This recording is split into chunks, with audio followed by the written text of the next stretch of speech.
Claire, Henry, and their grandmother stared in disbelief at the darkening painting. The once happy and busy marketplace was now nearly empty as the villagers rushed to find shelter from the approaching storm. "We have to go back and help them," Claire cried. And her grandmother placed a hand on her shoulder. "I'm afraid it's too dangerous now, my dear. The magic is too unstable." "But we can't just let Eliana and everyone else disappear," Henry said. "Isn't there anything we can do?" And their grandma thought for a moment, and then all of a sudden, her eyes lit up. "Well, there might just be a way. Remember, back when I first made this painting, I used enchanted paints from a wizard shop. And if we could find where he is now, perhaps he could re-enchant it." There was a glimmer of hope in the children's hearts as they quickly asked her to describe the shop and what the wizard looked like. And their grandmother told them, "Well, everything I remember was from such a long time ago. His name was, Merlin. It was Merlin, that's what it was," she suddenly recalled. "The sign above his shop said, 'Merlin's Magical Emporium.'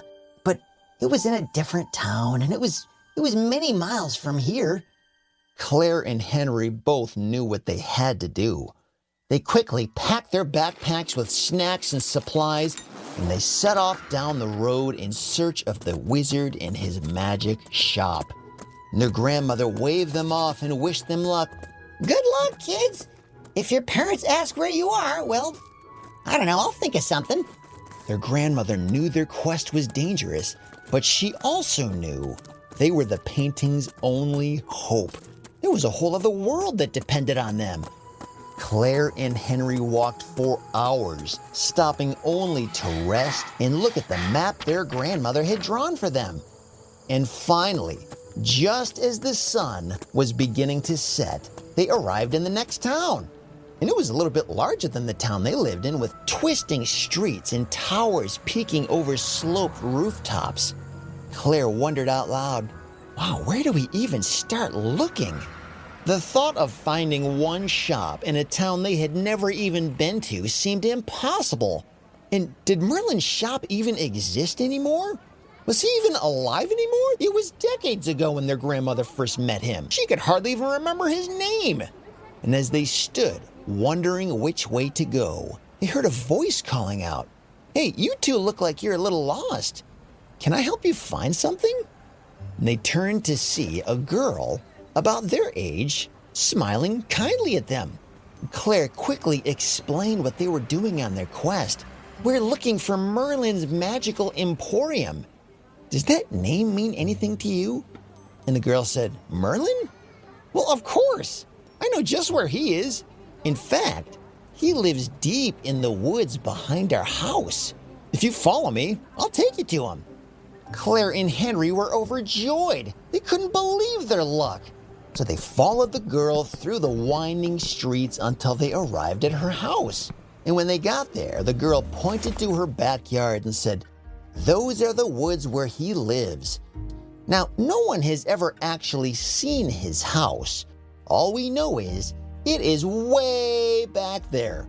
So you might have to search for a while, but if you really need to find him, the forest will show you the way.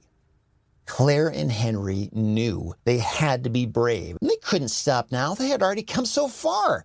So they thanked the girl and began walking into the woods. And as they trudged into the forest, Claire shouted back, "Thanks so much for your help. What was your name?" And the girl shouted back, "Nora! The name is Nora!"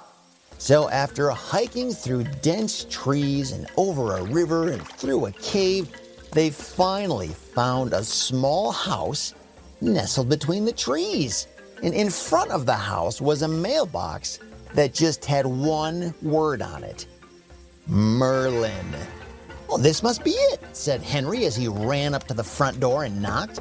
And through the window, they could see shelves lined with jars of paints, stacks of canvas, and all kinds of artistic tools and wands that they could only assume were used for magic. And then they saw an old man with a long white beard as he came to the door muttering spells and holding 2 vials of bubbling potions. And the wizard looked up and said, "Oh, yeah, I haven't had visitors here since... Well, I've never had visitors here. However did you children find me?" "Oh, well, we met a girl named Nora who told us you were back here deep in the woods," said Claire. "Oh, yes, dearest Lady Nora. Well, if you've found me here, it must mean you truly need my help, or the forest wouldn't have shown you the way. Whatever can I help you with, children?" Claire and Henry explained everything to Merlin as he listened closely, stroking his beard. Yes, I see. The kids described the painting, the enchanted paints, in the world that was now in danger. And Merlin frowned. "Yes, I do vaguely recall your grandmother and the paints I sold her those many, many years ago. But re-enchanting those paints will not be easy, even for me." Claire and Henry begged Merlin to try, and the old man sighed. Seeing how desperate the children were, he gave in and said, "Very well, let's be off." The wizard packed up potions and paints and spell books, and then the 3 of them hurried back to their grandmother's house just in time to see the storm that was descending on the painting's world. Merlin got to work mixing enchantments into new paints. "Oh dear, Merlin, do you really think you'll be able to help us?" said their grandmother. "Time will tell, madam. Time will tell." Claire, Henry, and their grandmother watched anxiously as Merlin worked to restore the magic to the painting. And the storm raged viciously, threatening to destroy the entire marketplace. And as the last enchanted strokes were painted back onto the painting, a tense hush fell over the room. They collected their breath, hoping that the magic would return.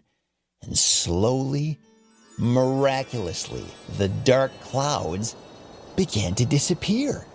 And the wind died down to a gentle breeze as the villagers came out from their shelters. And the bustle of the marketplace slowly came back to life. Claire pressed her hand to the painting with relief washing over her. "Thank you," she whispered, and in the marketplace, Eliana waved back. The magic had been brought back to the painting, and there would be many more visits and adventures now that the 2 worlds were connected once more.